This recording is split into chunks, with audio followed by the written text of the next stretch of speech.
Welcome, Mark. It's going to be great to have you. You were part of our third retreat. Is that right? Yeah, you were part of our third retreat.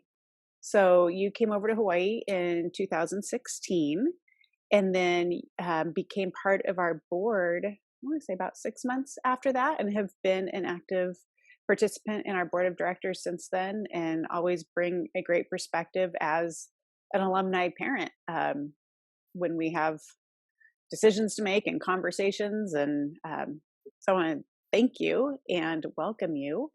And as we do at retreats and everywhere else, ask you to share a little bit about Vienne, including 5 words to describe her, so everybody understands why you're here. Yeah, of course. Thank you. Of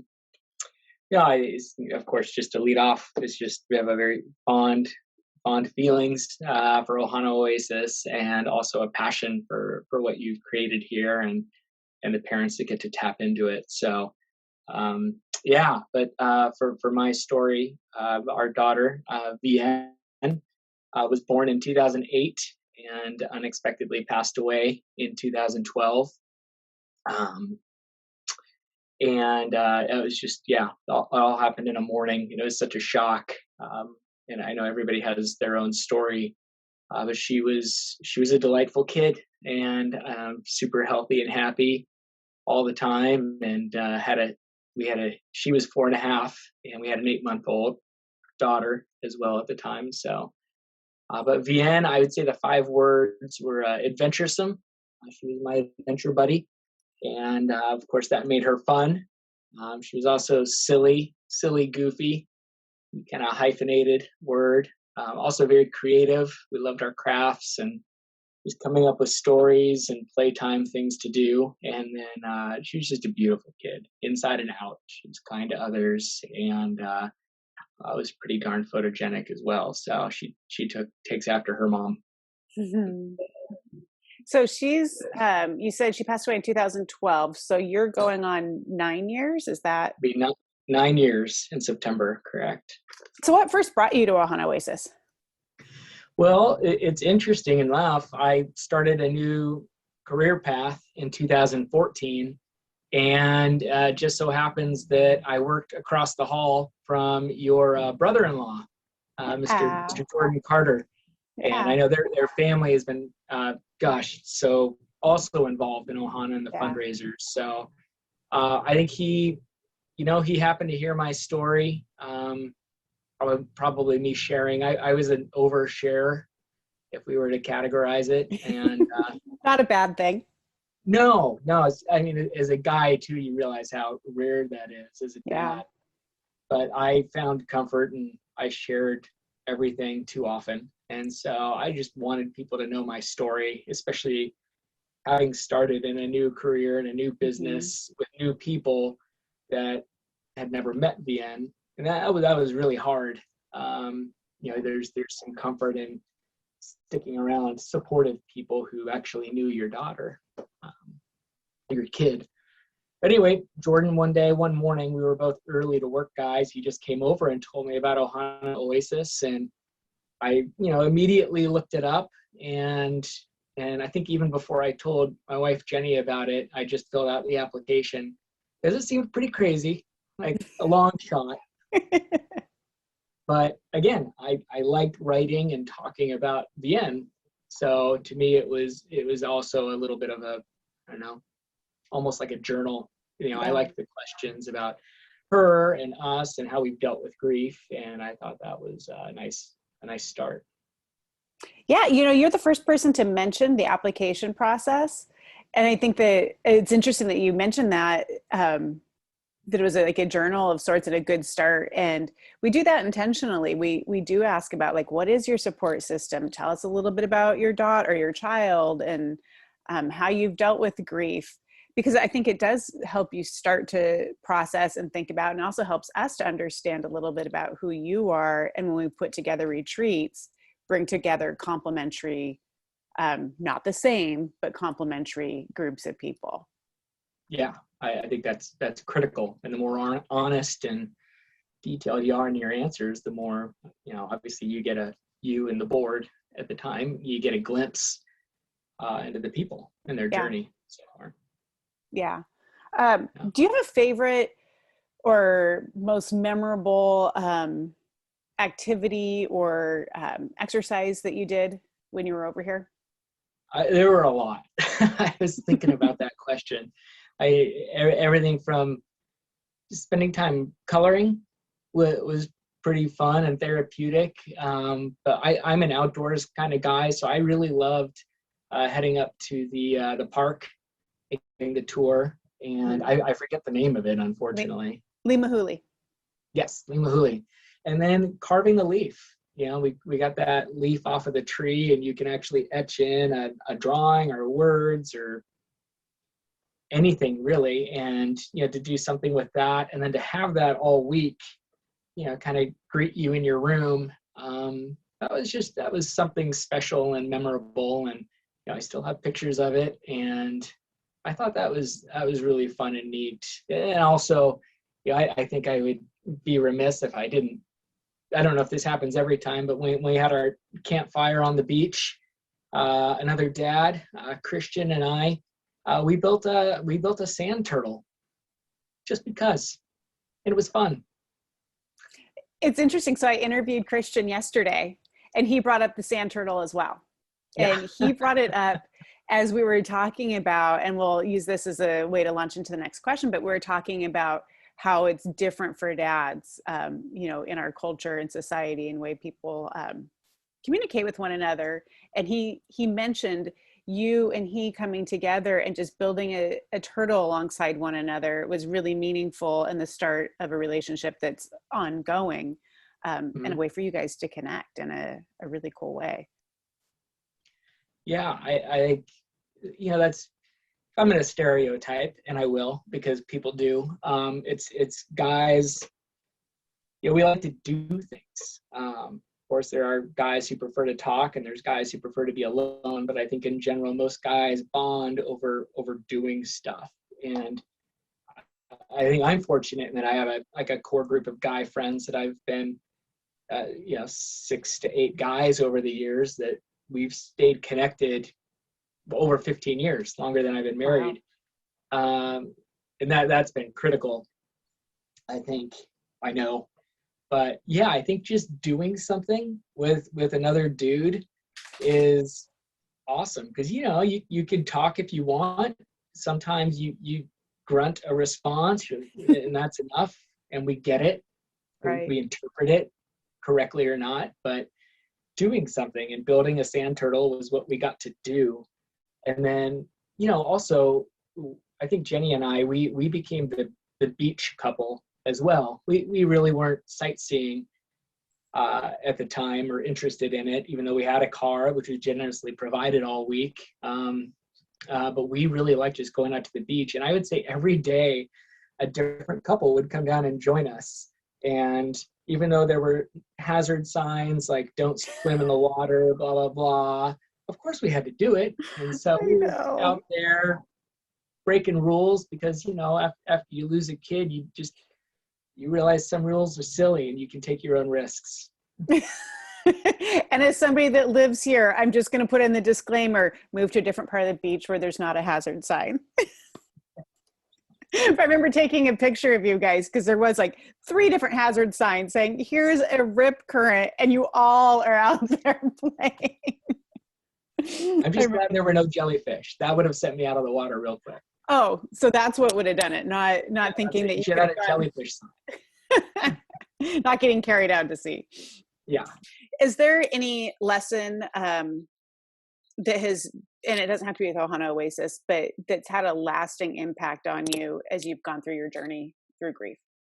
Well, let me use Ohana because I do remember. In fact, I found this journal that I have kept, Oh, and look, wow.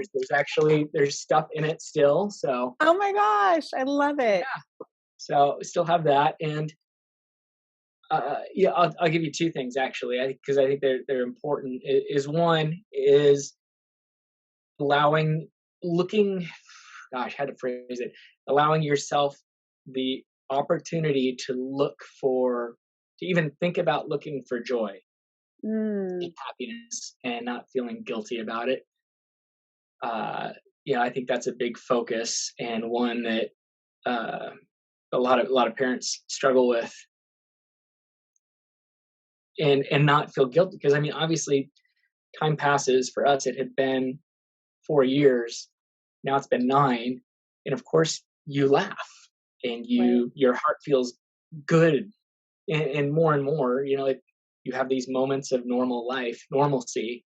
Uh, but especially earlier on, you feel guilty about laughing. You do it, and then you're like, "Why am I laughing?" Yeah. So that's a struggle, and that's a journey that I would assume every parent walks. But then I think the other lesson is just regarding space, just the really focusing on how do you take space and how do you use that space and to help yourself and to help your family and maybe even help others. So, Kauai is a good place for space, I'd say. It is, isn't it? Yeah. What's been the most surprising thing to you in this experience of losing a child? Uh, I think that goes back to probably being a dad who's lost a child. Is what's surprising is how uncomfortable others are in talking about your loss and your grief and your journey, to the point where even if you develop a I don't know, a confidence to talk about your kid, because we will always say we have two kids. One of them's right here, and the other one's not with us right now. And you work really hard in order to have those answers and share that with you know even your friends and your family, to share with them honestly, but let Mhm. alone strangers. But man, people get really uncomfortable really quick, and it's just a bummer because everybody likes to talk about their kids. Yeah. So So how do you negotiate through that? And you may negotiate it in different ways depending on different circumstances and different people, but um, what would you offer to others that are dealing with the same thing? sure. No, and my wife and I approach that very differently. She wants to have the safety first, and then she'll Hmm. share. I'm a little bit more bullheaded, and I share, and then see how they react. And if they're nice and good about it, and compassionate about it, then we can talk more. And if they're not, then you put them in a box and say, okay, well, you don't deserve to know more Hmm. about my kids, and I'm sorry. Hopefully, you might grow into that for somebody else someday. But that's a wonderful, and I would say for sure that there were some other parents at Ohana Oasis that did. This was their first time being with a group of people where you get to share everything and anything that you're comfortable with, and it can be this much or it could be this much, but you it's safe. It's a safe space. Did you feel like there was a certain freedom in being able to share and talk about Vienne, just like you would Ivy? That like it didn't have to be some big heavy thing that caused angst. You could like say something that she did or memory in passing, just like people typically talk about their children that are alive. Yep, absolutely. Yeah, I couldn't say it better than how you just phrased it. It was wonderful to be able to talk about both of our kids, because we love them equally, and they're both a part of our lives. Do you think that there is any way for you to be able to do that in your day-to-day life when you're not with other bereaved parents? Uh, Again, I think with time, as you've discovered as well, is you find your people who are okay with it, and you Mhm. find the ones who aren't, and it's just another filter that's in your life that nobody can see, but it's there. I mean, Yeah. you're always a parent who's lost a kid, which is I've only been able to compare it really to like an amputation. You've Oh, lost a okay. part of yourself that nobody can see, but you've always lost it. Right. So What's been the biggest ongoing struggle over the years? I think the biggest ongoing struggle is the more as daily life goes on, the more people you meet, the different job you might have, the friends and family that you wax and wane in relationships on, you start to meet more and more people who never knew your kid, Mhm. and so they only know her, them as a story or a name or through pictures and videos. And thankfully, we have a lot of those. Jenny kept a website blog going for a few years, which was nice to be able to use as a resource. But that's it. It's just that there's something different about those that actually got to walk and talk with Vienne versus those who have only heard her name and seen a picture. It's hard. It just internalizes those thoughts and feelings more. Yeah, that totally makes sense.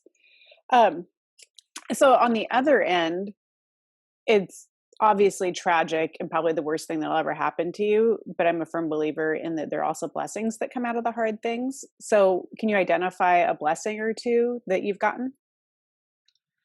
Yeah, that is a difficult question. um, but good phrasing, good intro. Yeah, I think I had to think hard about that one, and I would have to say that the support that we have, that we found through existing friendships and also some new ones, those got deeper and stronger, and so I think there's no greater filter that one a relationship can walk through, whether it's friends, family, or partner, than the loss of a child. But it's we I have some, like I said, I've got some great guy friends that I've had for a long, long time, and without a few of them in particular being consistent and being a safe place for me to talk and or call. Um, Sometimes you just call and say it's a hard day, Mhm. and you don't need to say anything else. Just it's a hard day, and to hear somebody say, "I get it," or "Man, I'm sorry to hear that. I'm here for you." Yeah, That's what. there's not really much that somebody can say except for to demonstrate that they love you and they've got you. Yeah, absolutely. I think you. There was another question you're going to ask that Mhm. would have led me to that. Is, man, the more words you say, the more chance you have of going wrong. Absolutely. So, what would you say that people should do or say? Just stand by them. Let them know you're there. And the people that have stood by us over the years, and we would put a Facebook post or picture out on Vienne's birthday, or the anniversary of her death, and it's silly that you get comfort out of how many likes you get, but that's also the world we live in, Sure. and eh, every little thumbs up it's funny, and how it just made you think, oh, they remember us and they're thinking about us, and which would also have this weird twist of, it's like, oh, look, everybody's thinking about us and Vienne 2 days a year, which it's funny, after 9 years those end up being the less hard days Mhm. because you have all that support, versus the other 363 days of the year you walk, well, alone or with your family. Yeah, so talk about that a little bit more about the hard days that come up that you don't expect. What do you do with those and what triggers them? Gosh,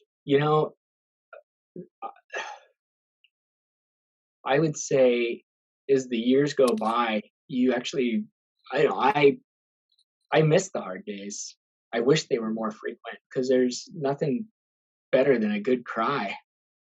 So, which might seem weird or not coming from a dad, but that's it's. I find it a very cathartic moment of truly remembering our daughter and what we lost, and that's good because the worst thing in the world would be forgetting, and it's usually alone, but actually, I unfortunately, we have Jenny's stepdad lost a daughter as well, years before we lost ours in a similarly unexpected event. She was in her 20s, but he was able to give me a few words of advice, and one of them was, embrace your tears while you have them, because as the years go by, you're probably going to have less of them, and you're going to miss them. I like that you brought that up. That's something that I don't think a lot of people understand or talk about much, is that you almost grieve the grieving as you Yeah. get, or the loss of grieving as you get further along. And there's this tension between, oh, it's great that I feel good and that I have this life that's full and complete. And then on the other end, oh, but I'm not feeling that whole. I wish I felt that whole in a weird way. I don't know if I'm making sense, but That makes total sense to me. but for other people, I mean, is there anything that you'd want to add to that? Because it is a concept that I don't think people really get or understand unless they've lost a child. And even then, I think that it kind of catches you by surprise when all of a sudden you hit that place. So like I was doing an interview and you'll see it with Christian, and it took him a while to remember that Liam's favorite color is blue. Or like for me this year, it's been 17 years, and it's the first St. Patrick's Day that I didn't remember that that's when we took Allison off of life support. And so you all of a Mm, sudden have these weird things that strike you. You're like, oh wow, life has gone on, and it's bittersweet. yeah. How could I forget that moment, that Yeah. anniversary? Yeah. Yeah, you have a lot of anniversary moments. I mean, so many every day. But I think one thing that I've said or shared a lot is, in that first year after Vienne passed away, every day was the first day of missing her. So we're being without her. So she passed away on September 6th, and so on October 1st, it was the first October 1st without her. On December 15th, it was the first December 15th without her. And for the first year, every day has that little bit of torture to it. Um, and then for me, around, after the first year, I lost that. I lost that memory of, or that moment almost every day that was new and fresh. And yeah, they say torture, and it was every day was hard, some more than others, but I missed missing that, as you said. And I think that was the time where I kind of had to start thinking, okay, you made it through a year. Now we begin being on repeat in life, and what's next? Did you find the second year to be harder in some ways because now you're recognizing I'm not just powering through the first December 15th, the first December 17th, but now I have to recognize and acknowledge that this is my new normal and that nothing is going back. This is it. This is my life. Yeah, that's a good way of putting it. And yeah, also, your support group, month by month, winnows down. They Hmm. move on with their lives as well. And yeah, we had at the time, when Vienne passed away, we had Ivy, who was only 8 months old, Hmm. and I often think and share that she probably saved a big part of us, because there was this little person that needed you every Right. day for basic needs. And there was that was a huge distraction, a good distraction, of course, but I think that she was a big part of what held us together as a family and as individuals as well. Kept us in what I would say safe places, and not going to I think not going to destructive places, which Right. is something that's probably even less spoken of, I think, in grief groups. Yeah. And I think that there's a distinguishing factor in going in grief, going in a dark place versus a destructive place. Because I think we fear going to the dark place, but we have to Yeah, get to the light.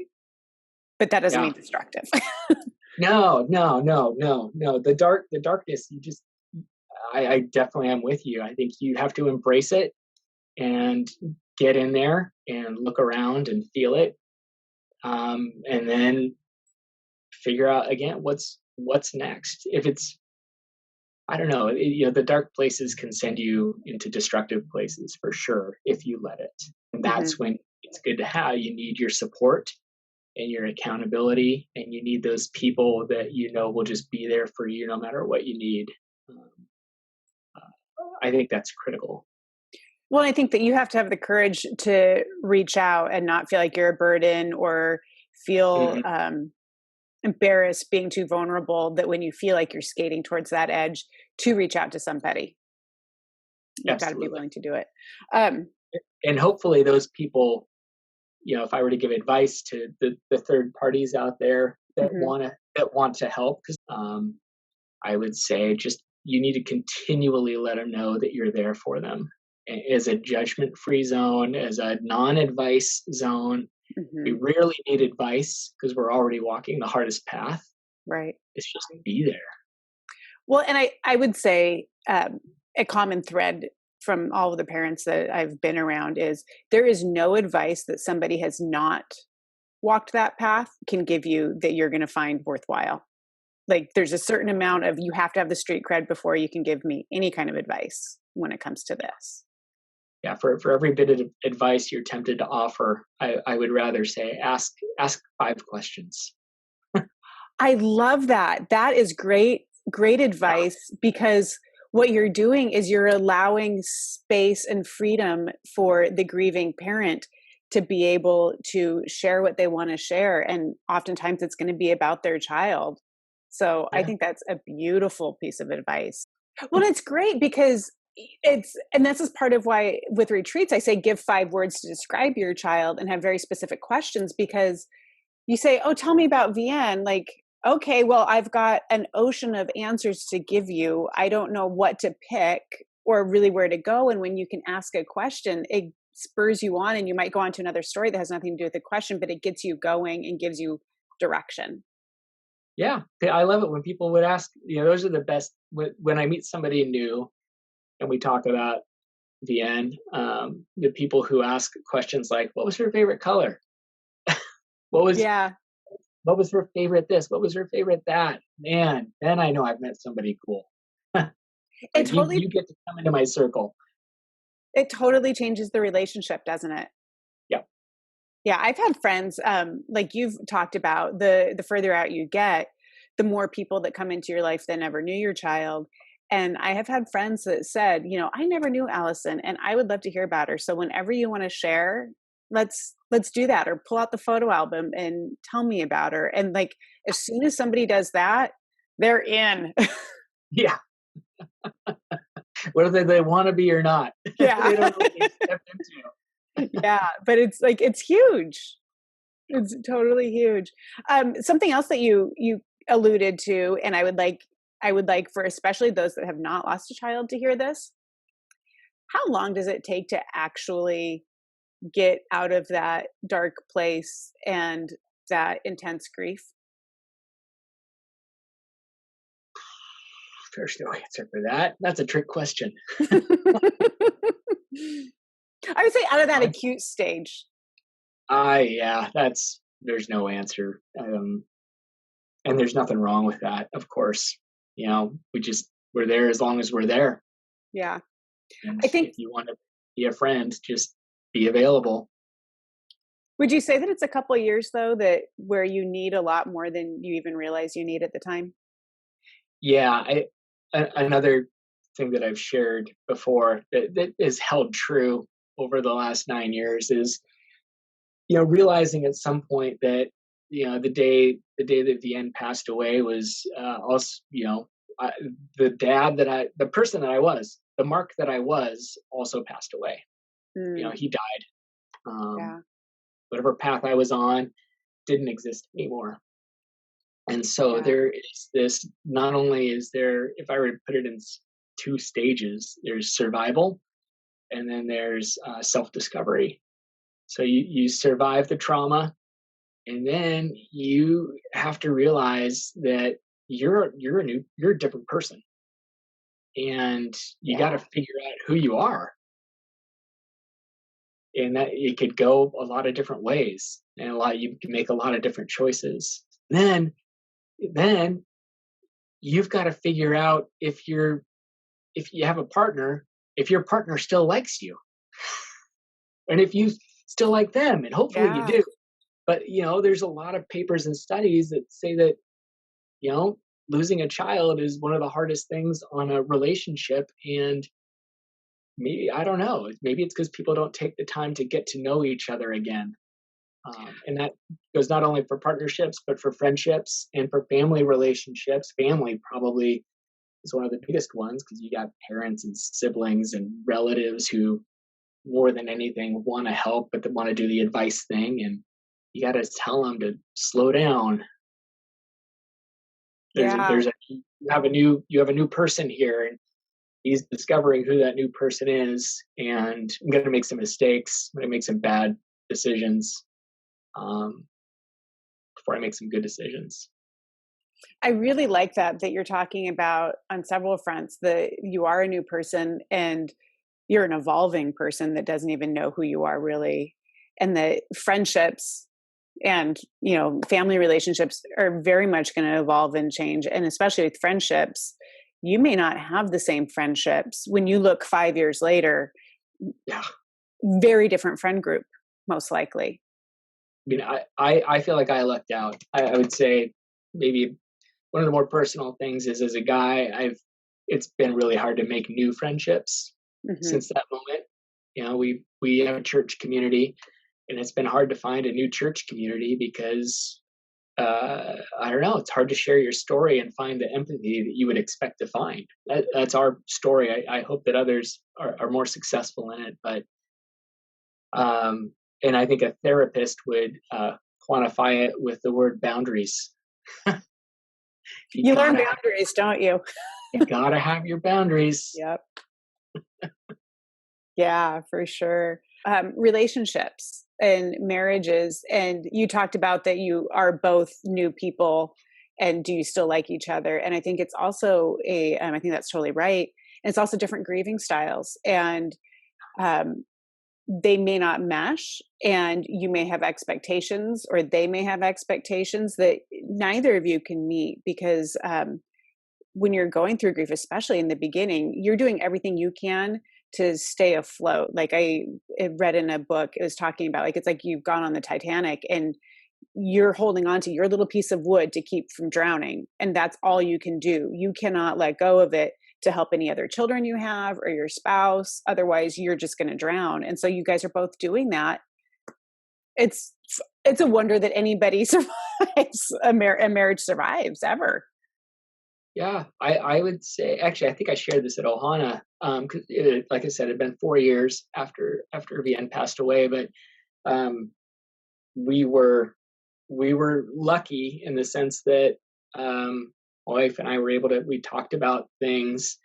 Um, it wasn't difficult to talk to each other about that stuff, but we were like this. We would just go kind of away like rubber bands. We go out and then we'd bounce back and out, and we'd find that we go out and process in our own way. And then when we connected on that, from time to time, and talked about how we were feeling and where we were at, we were oddly kind of along the same journey, going in the same direction at least, but allowed each other to go there in our own ways.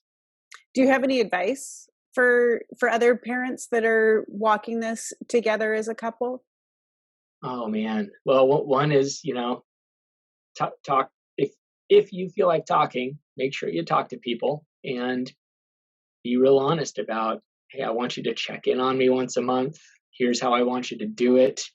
And that may seem a little cold and clinical, but the more specific you are about what you need in the moments that you know what you need, um, share that with people you trust. Hmm. Boundaries with those you don't trust, and don't be afraid to change either, because it's you're going to change a lot in those first few years, and your expectations of others will change, and you got to kind of keep communicating those expectations and just be self-aware enough to constantly talk to yourself. I mean, Right. really, out loud, talk to yourself. Yeah, I no, I drive like that. I I drive a lot for work, and I talk to myself all the time. And nowadays everybody's on their phones, like, with their Bluetooth, so it doesn't look goofy. Yeah, But you don't you're even on look the weird in phone. your car. Yeah, just put a your headphone in, and if you're Right. worried about how you look, I love it. What is the biggest lesson you've learned from your loss? oh, yeah, this one is, I think, probably universal, but it's okay to be angry and to really engage that anger. Maybe call that one of the dark places, Mhm. because there's lots. But just engage it and don't feel bad about it. But also, and that's for me. I was more angry than other dark feelings, but also, man, it's exhausting to be angry. It's exhausting to be sad. It's funny how those hard feelings drain you physically and emotionally and psychologically. And so, while you're allowing yourself to feel that fully, also know that it's okay to let it go, even if you decide to let it go for a day at a time, but take it in baby steps. I think it's pretty obvious to say that, those aren't healthy things to live in permanently. Right. But you have to acknowledge them to not live in them, I think. Totally. Well, yeah, they're part of life.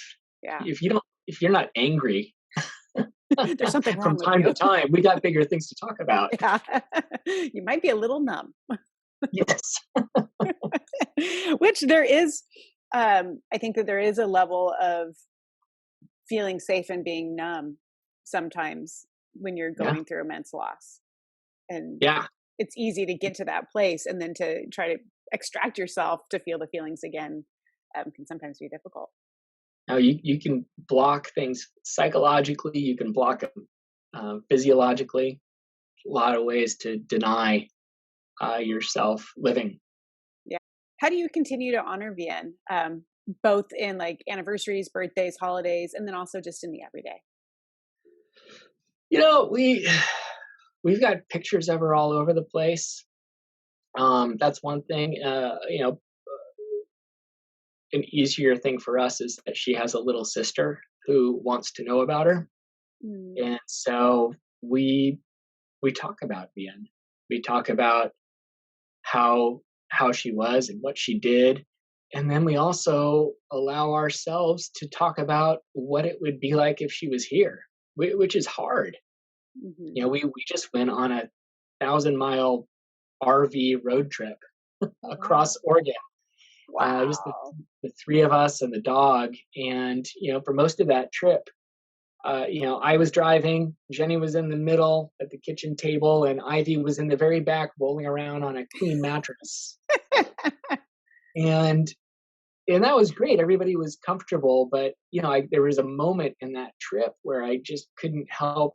I looked to the side at this empty co-pilot seat as I'm Mm, driving through these beautiful canyons and areas, and they're back there having fun, and that's perfect because that's what you want. But right. God, if Vienne were here, she'd be. It took me a while to figure out how old she'd be. It's like, is she Mhm. a teenager yet? I feel bad about that, not knowing, but I'm pretty sure she'd be 12. And either she's 12 or she's 13, but she probably would have been upright beside me, and maybe stuck on a phone. I don't know, but at least probably would have been there. Right. And I probably would have had a special little co-pilot buddy, and that brought one of those happy, sad moments of your heart clenches up, the tears, watery eyes start coming, and you're like, oh, I'm glad this happened. Yeah. And then I got to share that actually as our youngest, she's now she's 9. She came up and got to ride in front with me on some of the safer stretches, and we talked about it. I'm like, could you imagine if you had your older sister was here? Like, you guys probably would have been fighting over the front seat, or kicking each other in bed on the back, and arguing about what show to watch next on the iPad. It'd be delightful. Nice, nice. Um, what do you wish someone had told you at the beginning of your journey through grief? Yeah, we've talked about the advice thing. We got a lot. People will say what they think are the kindest things that will strike you the most cruelly, Mhm. and you just gotta forgive and forget. They don't know. They're trying. They're failing. You don't have to tell them they're failing, but or you might if they're close and they're going to stay in your life. You should probably Yeah. say that's probably not a good thing to say. And if they're also, I think one bit of advice is, there are people that will come out of the woodworks, um, and they'll come for a hug and they want to support you, and you're like, gosh, we were never such close friends before, but this person is like, they're sending flowers and texts and notes and doing all these wonderful things. Um, if they disappear in a couple months, try not to take it too personally because they're probably trauma hopping. Uh, there, Yeah. there will be hopefully not many, but there will definitely be one, and you just got to let them move on and not take it as hard as it is. It's gonna hurt, but they're out there, and they're that's just I don't know. That's their heart. They're trying to do the right thing, but they're kind of addicted to trauma. So that's probably one thing that nobody warned me about very well. Well, and you're actually the first one to bring it up, and yet I think that everybody has gone through it. So Yeah. I'm glad that you did bring it up. That there are definitely those that I like that phrase, trauma hopping, Yeah. the people that show up like that.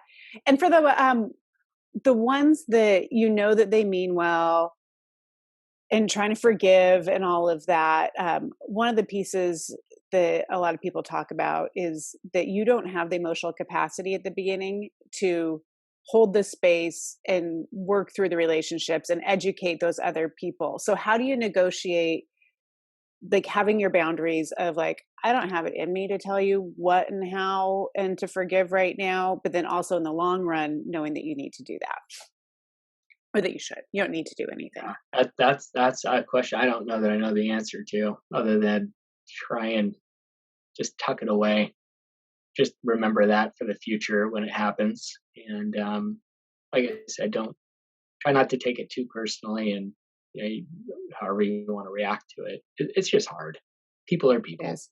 Yeah. There's good ones. There's good short-term ones. There's good long-term ones, and hopefully you know how and when to engage the different types and draw strength from them with what they're giving. Maybe that's the thing, is just say, hey man, you're in a grieving place. Take what you can take. Um, use what you can use. Don't feel guilty about it. Um, Obviously, you're not being abusive. If people want to help you and support you, but it's yeah, maybe that's a good way of saying it or summarizing it. Be okay receiving I without like giving that. back. Just be I like okay that. receiving. You'll have plenty of years in the future that you can give back in valuable ways. But right Well, now is not the time to feel the need to do it.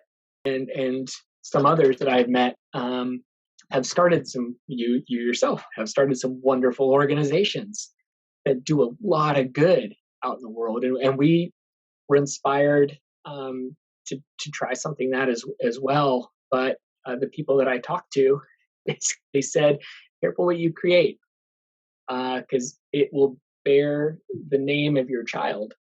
Really, it may be literally or just in your heart, and that's something that will be really hard to let go if you need to."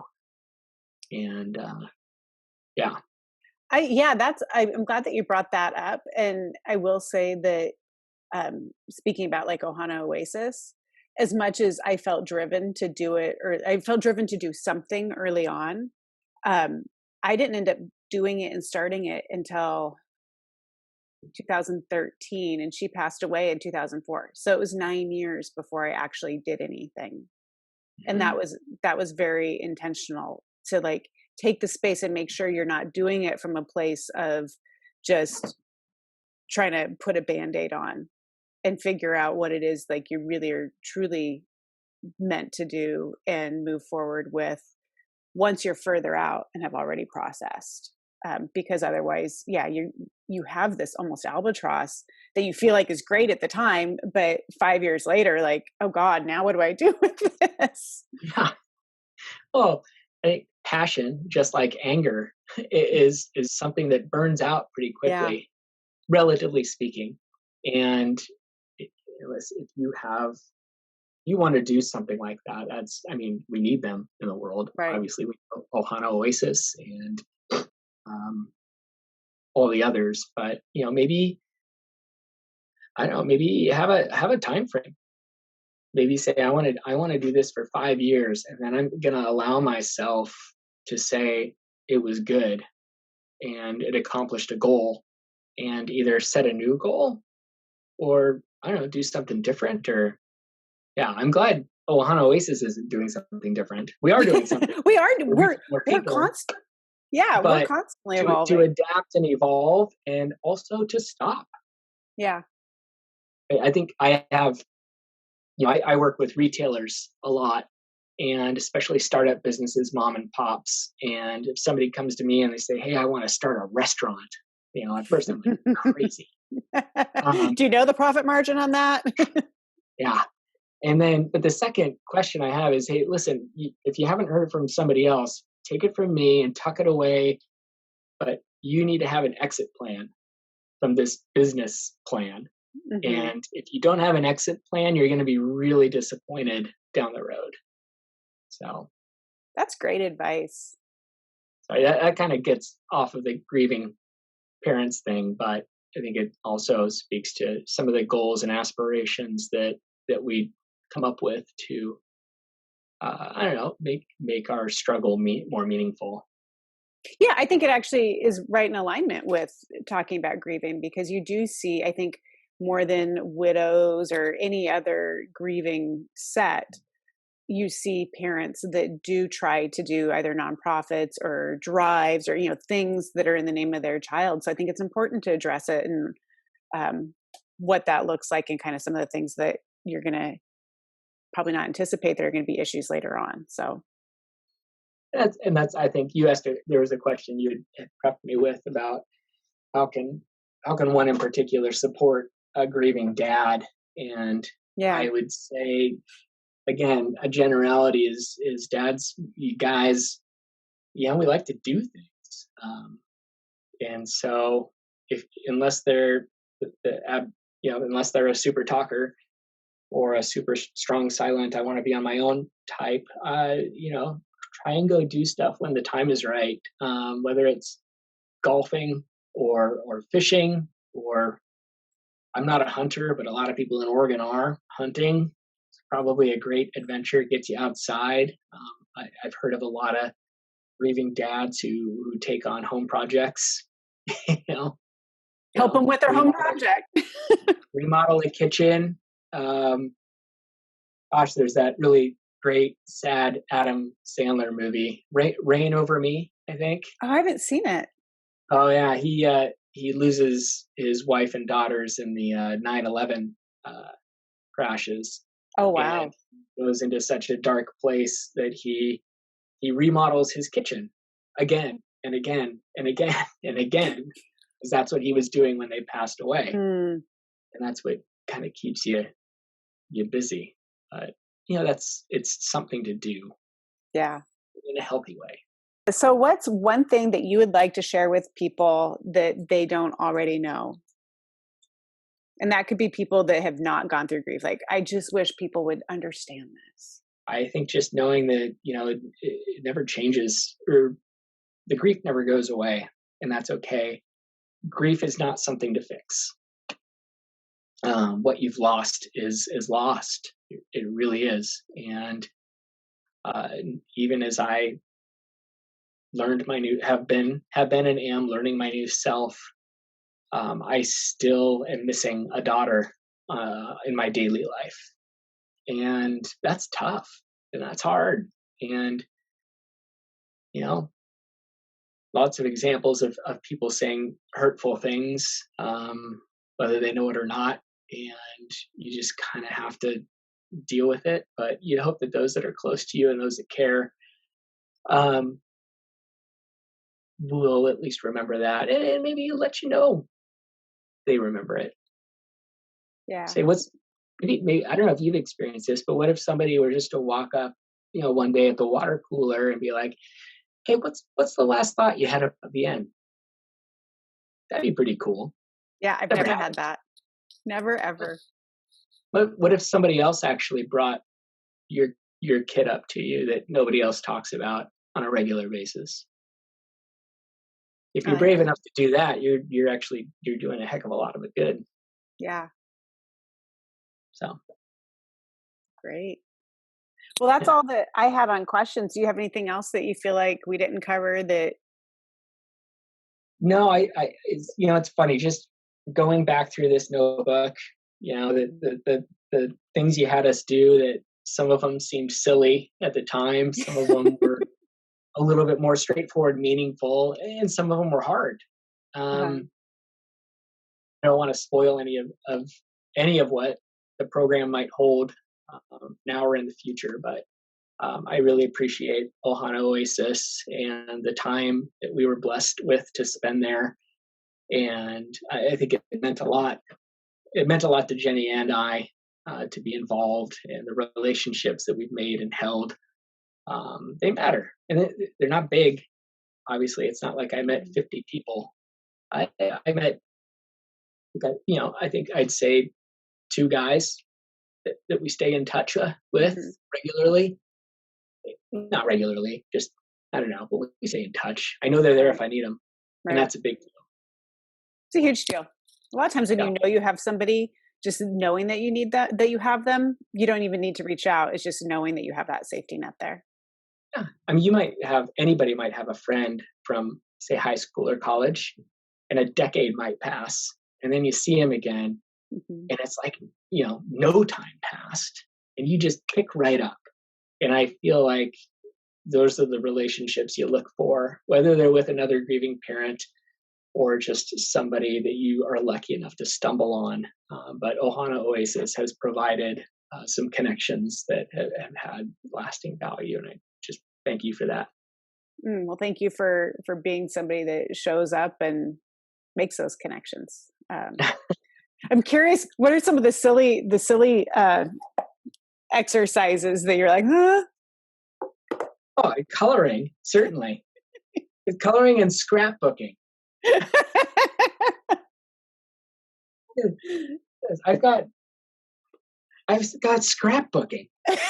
This is crazy. Granted, I picked words like grit, but so I had to find something. Uh-huh. Really hard to find manly things in some magazines. I know. I even tried to buy manly magazines, but they're all about like boats and guns and hunting and Motocross. right. It's hard to And find. Sports Illustrated probably wouldn't show very well. No, those were probably the funniest ones, but they were also fun. It was funny to see everybody, the guys from Texas, who you figured Texas guys, they got into Uh-huh. it. Yeah. Well, yeah, it was a Texas guy that had to take home his picture and finish it because he was hell bent on finishing a shark. Yeah, no, it was just, yeah, it was a fun time. As somebody whose kid is diagnosed with cancer, Hmm. like as a parent of a deceased kid, it's almost like I don't know if you've ever felt this, but I feel like if there's somebody whose kid has cancer and terminal, and like it's just a matter of a year or two, Hmm. like I feel like the albatross. Like Totally. I don't want to I don't want to say anything because Oh, they don't want to totally. relate. They don't want to. I could just imagine they don't want to relate to me. Yeah. They still have that hope, no matter how big or small. Yeah. That's I would say that's something that might be worth bringing up at a retreat on either or online. Like just say, let's talk about this, guys. Who's got some good ideas? Because I don't have any. I'd Right. love to I'm going to write I that just down. basically send a card saying, I sure am thinking about you guys a lot. Yeah, and you're totally right. And I remember even feeling that because the church that we were going to, and Allison was going through her treatment and stuff. There was a family that had lost their child, and they came up to me and like, "Oh, if you ever want to talk," and I was like, "I don't want to talk to you. Why would I want to talk to you?" Yeah, yeah, Like, and of course I didn't say that, and I didn't even like really consciously articulate that, but I definitely there was that ugh, visceral yeah, yeah. reaction, So it's which like makes you're sense. waiting in the wings and you want to help and you want to do something, but yeah, you don't want to be the harbinger of death. Yeah, That's like a, I don't know, a sub chapter somewhere. See, yeah. guys, dads want to talk too. Yeah, I think I said that when I stood up at the one of those events. It's like this is a Hmm. chance for me to share Vienne with a room full of 50 to 100 people. Captive Of course I'm audience. here. Yeah. Yeah, yeah, you get to hear the name Vienne, which I think is also really cool. Don't steal Yeah. it. Okay, maybe you can. I've got a copyright on that name now. All All right. right, take care, Heidi. Bye.